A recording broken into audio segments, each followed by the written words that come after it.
Ongole parliament. Ongole parliament Magunta లేక చెవిరెడ్డ లేక ఎవరు వస్తారు అనేసి అందరూ ఆతృతగా ఎదురు చూస్తున్నారు. మాగుంట అంటే తెలుగుదేశం పార్టీకే గెలిచే అవకాశం ఉంటుంది ఈ సీటు.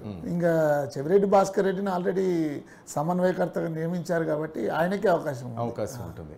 అంటే ఆయనే వైఎస్ఆర్సీపీ క్యాండిడేట్ అయ్యే అవకాశం. రైట్. ఒంగోలు అసెంబ్లీ యాక్చువల్గా ఆయనకి ఇంట్రెస్ట్ లేదు, కానీ తప్పని పరిస్థితి వల్ల ఇక్కడ ఏంటంటే ఈడ మేజర్గా ఏంటంటే ఈ ఒంగోలు సెగ్మెంట్లో బావబామార్దుల సవాల్ ఇదంతా. అంటే వైవి సుబ్బారెడ్డి వర్సెస్ బాలినేని శ్రీనివాస్ రెడ్డి. ఇక్కడ ఈ ఫైట్ ఈ ఒంగోలు పార్లమెంట్ మీద బాగా తీవ్రంగా చూస్తుంది. అంటే పార్లమెంట్ నుంచి మళ్ళీ అసెంబ్లీ సెగ్మెంట్ల మీద కూడా పడింది. వాళ్ళిద్దరు ఫైట్ వల్ల చాలా సీట్లు కోల్పోతుంది ఈసారి. అంటే ఈవెన్ ఒంగోలు శాసనసభ స్థానంలో బాలినేని శ్రీనివాస్ రెడ్డి కూడా వెనుకంజలో ఉన్నారు. దామచర్ల జనార్దన్ రావు చాలా సర్వేలు, మీ సర్వేతో కూడా చాలా సర్వేలో కూడా ఒంగోలు అసెంబ్లీ అంటే టీడీపీ అంటున్నారు ప్రతి ఒక్కరు.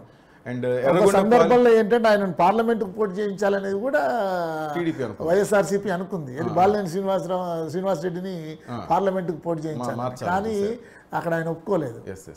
ఇక్కడ ఒంగోలులో టీడీపీ అభ్యర్థి గెలిచే అవకాశం ఉంది. ఎర్రగొండపాలెంలో వైఎస్ఆర్ అభ్యర్థి కల్పించున్నారు. కొండిపిలో టీడీపీ అభ్యర్థి మళ్ళా విజయావకాశాలు.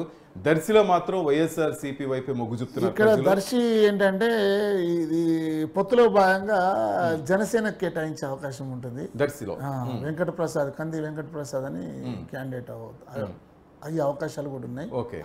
ఎందుకంటే జనసేన పార్టీ ఇంకా వాళ్ళ అభ్యర్థులను మొత్తం ప్రకటించలేదు, 5 ప్రకటించింది కాబట్టి ఇక్కడ వైఎస్ఆర్సీపీకి అవకాశం ఉంటుంది. Markapuram Telugu Desam party, Giddalur Telugu Desam party, Kanigiri Telugu Desam party, 3 చోట్ల అక్కడ మొత్తం 1 2 3 4 5 చోట్ల లోక్సభ ఒంగోలు. మార్కాపురంలో ఏంటంటే మనకు అన్న రాంబాబు ఉన్నారు అక్కడ. అవును సార్. మార్కాపురం నుంచి తెలుగుదేశం పార్టీకి అంటే ఆయన కూడా అసంతృప్తితో ఉండే. మహేందర్ రెడ్డిని పక్కన పెట్టడం కూడా అటు కొంత ఇది కనిపిస్తా ఉంది సార్. ఒంగోలు ఏరియాలో చాలా మంది కోపంతో ఉన్నారు. ఆయన అంటే వెటరన్ లీడర్, స్టాల్వర్త్ లీడర్, చాలా మంచి వ్యక్తి అనేటువంటిది.